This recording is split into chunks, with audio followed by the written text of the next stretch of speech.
Whoa. The hell you think you're going, pal? This is private property and you're trespassing. I want to burn it down. Buddy, I'm counting to 3.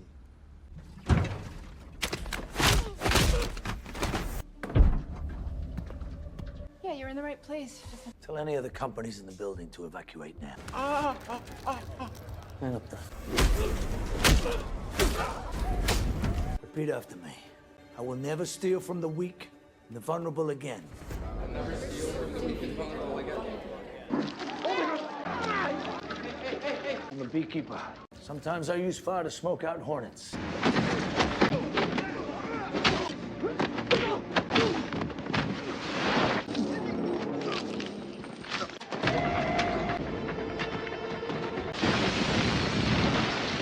Now the story begins, please stay till the end. In a remote area, away from the busy streets and endless traffic, Mrs. Parker lives by herself, but has a tenant in a barn, Clay, who's living a quiet life as a beekeeper. One day, managing finances, Mrs. Parker gets a notification of a virus on her laptop. She calls the number displayed that connects her to a phishing company. The ringleader, Garnett, takes it upon himself to set an example to his trainees. He assures Mrs. Parker that the notification comes from the pre-installed package she installed on her laptop and advises her to update it. Since Mrs. Parker isn't a computer person, Garnett offers to do it for her, remotely. She just has to download a little program called Friendly Friend, granting him access. Just as she does, Garnett mutes the call, displaying to everyone in the company Mrs. Parker's checking, life insurance, pension and best of all, a charity account with $2 million in it. Garnett initiates strip mining, but at this point Mrs. Parker still doesn't suspect anything. Garnett assures her it's totally normal. What's more, because of the inconvenience, he promises to credit her back the subscription fee, supposedly transferring it to the account she manages. To verify the transfer, she attempts to log in and sees a transfer of $50,000. It's all part of Garnett's scheme, using sympathy. Mrs. Parker baits, and after using the master password attempts to wire back the money, this is where Garnett scores, emptying all her accounts in seconds. A great win for him. When Mrs. Parker's screen turns back on, all of her accounts are emptied. She can't believe it. Her phone starts popping off about fraudulent activities, and the cruel realization starts to slowly set in. Meanwhile, Clay is extracting that sweet honey, setting aside a jar for Mrs. Parker. In the evening he visits her to hand it over, but no one answers the door, so he lets himself in. The fire alarm is blaring and something is off. Walking into the next room, he finds a fired gun. He's suddenly ambushed and is told to drop to his knees by Verona, Mrs. Parker's daughter. Clay expresses his sympathy to her. Mrs. Parker has removed herself. At this point Clay is the main suspect. Verona refuses to accept her mother killing herself. He calmly answers the agent's questions. He was just bringing her a jar of honey. His story of being a beekeeper checks out. When Verona checks her mother's accounts, she figures that this might have been the reason for the early removal. GSR negative and Mrs. Parker's fingerprints on the gun. There is only one explanation. Verona apologizes for being a bit too harsh, but it's understandable. To get to know the person her mother lived with, she invites him for a cup of coffee. Verona reveals that Clay reminded her mother of Verona's deceased brother, a former Marine raider. Mrs. Parker always gave him more praise for mowing the lawn than her graduating the FBI academy. Verona reveals that someone emptied all of her mother's accounts. She got scammed. Verona talked with an agent from the cybercrimes office. Supposedly the crew that got Mrs. Parker has been operating for years, and they still don't have their names. She is pessimistic that they will ever be brought to justice. Clay compares stealing from elderly as like hurting a child, but worse, there is no parent to protect them. Either it goes unnoticed or nobody cares. Verona cares. She swears to seek retribution. Clay takes his leave. He has to take care of the hive. Also seeking justice for Mrs. Parker, Clay contacts the Beekeepers, a secret group he retired from, asking for a favor in finding Garnett's crew. Not long after, Clay receives an address for the scammers, a call center run by Garnett.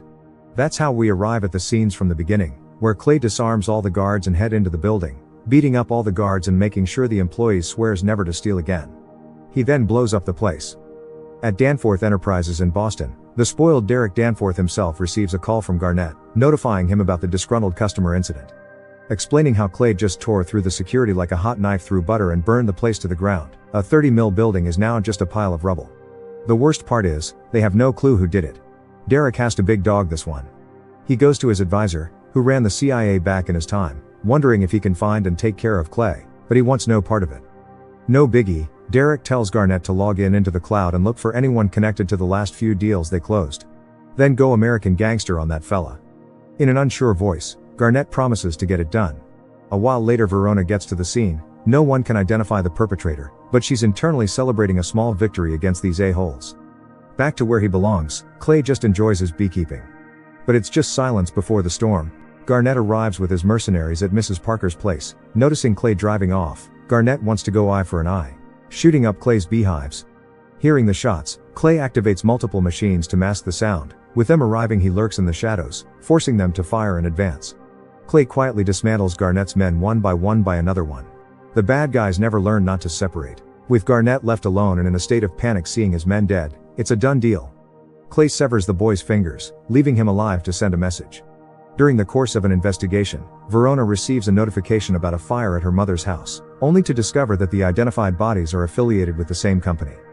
It is at this point that everything starts to click for the agents. Clay is responsible for it. Garnett calls Derek while stopped at the bridge, interrupting his mani-pedi or whatever session expecting good news, but it's been a downward spiral. Just as Garnett is explaining that Clay is some kind of a beekeeper ninja, suddenly Clay drags Garnett out of the car, strapping him and sending him off the bridge. Picking up the phone, he lets Derek know he's next, sending chills down the boy's spine. With this, he goes to his big dog, explaining that some mad beekeeper is after him. Burned down one of his 20 call centers. It suddenly clicks for Wallace. A beekeeper? He knows Derek fecked up big time, unaware of the illegitimate aspects of his business. Derek doesn't understand why Wallace is so afraid of that ficking nobody. The beekeeper is a man of focus, commitment, sheer will, something Derek knows very little about. Being ex-CIA director, Wallace assures him that there is nothing he can do to help him. The FBI finally starts to piece the puzzle and are sure there must be a ringleader to all these fraudulent call centers. What's more of a mystery is Clay. He's invisible. The only thing they have on him is his birth certificate. The only explanation, he's in some sort of classified program. Jessica calls Wallace, begging him to look after her son, promising more shares in the company. That's all he wanted to hear. He rings up the never call me on this line in the CIA, and with one mention of his dumb employer catching the attention of the beekeeper, she knows it's serious. He needs Janet's help. The manager of the special beekeeper program calls Wallace, informing him that Clay is a retired agent and the current active beekeeper is going to be taking things from here. Still, that doesn't set his mind at ease. Solemnly staring at his honey, Clay's car is rammed from behind. The psycho whips her gun and starts blasting, but Clay's already out. The police don't faze her, and as Clay locks her neck, she finds it amusing. The two go at it, but somehow she struggles to match the unarmed Clay. No problem, a minigun will do the work, blasting the whole gas station. Clay whips out his jar of honey and just throws it at her, setting her on fire. Clay cuts off her finger before driving off. Subsequently, the beekeepers declare neutrality, leaving Wallace on his own. The FBI slowly catches up with Clay's antics, finding Garnett's body and arriving at the gas station scene. The girl is also a ghost, just like their friend they're chasing. What's more, she has a book about beekeeping. The agents surmise that Clay is on his way to Boston. Wallace has gathered together ex-military, explaining to them that a secret organization that isn't disclosed to even the director of the CIA, for decades has operated from the shadows. The beekeepers are given all resources and are allowed to act on their own judgment. But now, a retired beekeeper has gone rogue and isn't acting in the hive's best interest. He calls the former Special Forces personnel a bunch of babies compared to Beekeeper, but maybe with enough of them, they have a chance.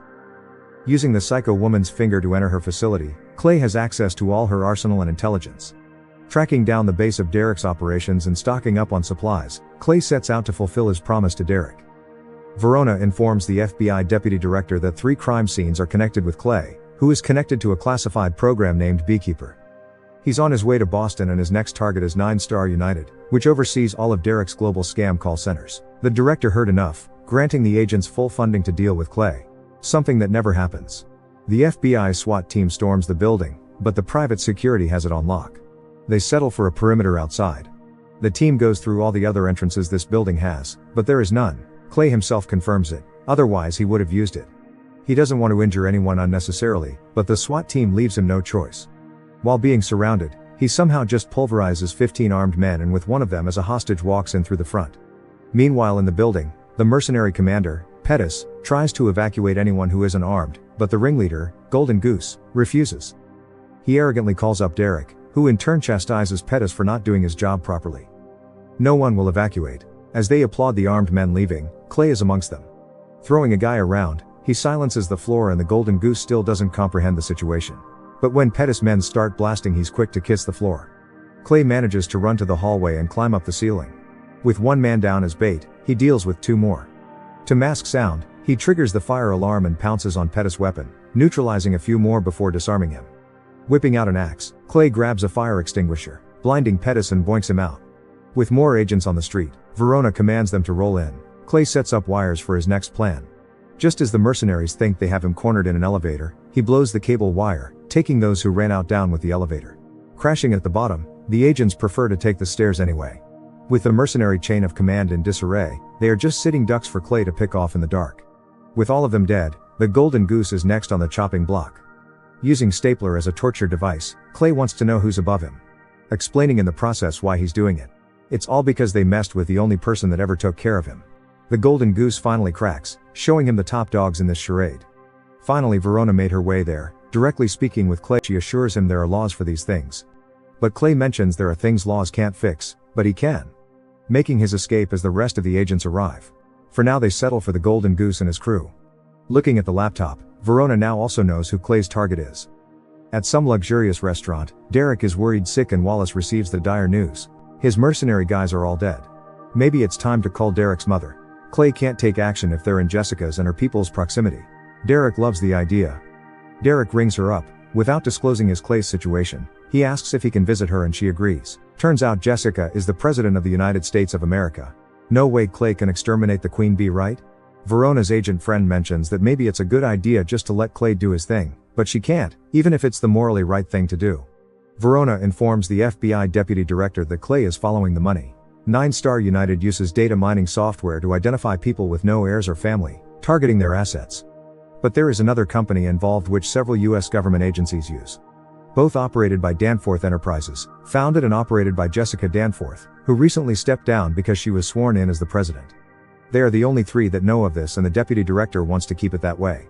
Due to Jessica's association with the scam, Derek might not be the only one on the chopping block. The president is in danger. At the Danforth Beach House, the security is tight, but Verona is there to make it tighter. Derek is already there, chilling, having a beer. But Wallace can't stop panicking. Like this amount of Secret Service agents isn't enough to stop one man. Wallace even hired the most elite team he could think of. Yellow has killed one beekeeper before, at a cost though, hoping to be this lucky this time around as well. Jessica is furious no one notified her of what's at stake. The Secret Service goes as far as welding shut every manhole around the estate and thoroughly checking every vehicle that comes through. Making his way into the sewer system, the welded lid doesn't stop Clay from opening the manhole. Hopping on a skateboard and making his way to a car in front. But one of the agents spots Clay, but before he could make a sound, Clay incapacitates him and stuffs him in. Now Clay has the perfect disguise to just waltz in. With Yellow's kill squad arriving, the place might be the most secure location on the entire Earth. Not even Rambo could break through, but did Rambo have timed explosives? Changing into a suit, here begins the next part of Clay's plan. Just blend in with the rest of the guests.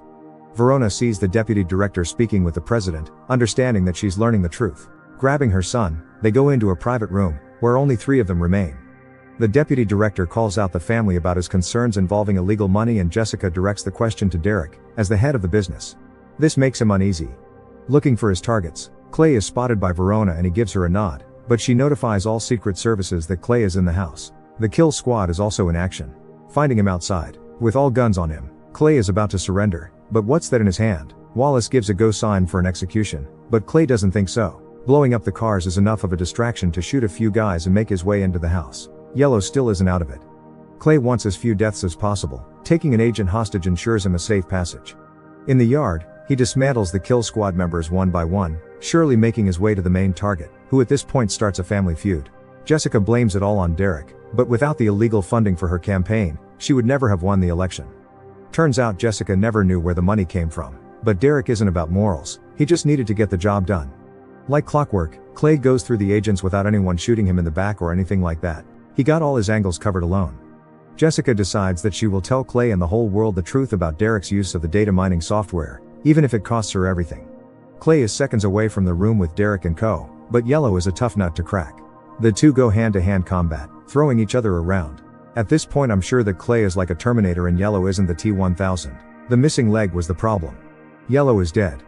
At this point, Verona might be the only one Clay has a soft spot for. While stopping his bleeding, Wallace tells Clay that he has proved his point, he can still turn back, live a quiet life. But they are way past that point. It's personal for Clay and he is here to right the wrongs. He plants a claymore on the door and sits Wallace down. As Clay is about to make his entrance, Derek shoots the director and takes his mother hostage the moment Clay blows up the door and enters. Verona also makes her entrance and there's a standoff. Clay tells Verona to decide, she works for the law or for justice. He one-taps Derek and makes his escape. President is unharmed. Verona still has a shot, but she chooses justice. Clay gives her a final nod, before leaping away, where he has a suit stashed with swim gear. He is out. Thanks for watching, please kindly like and subscribe to the channel for more content.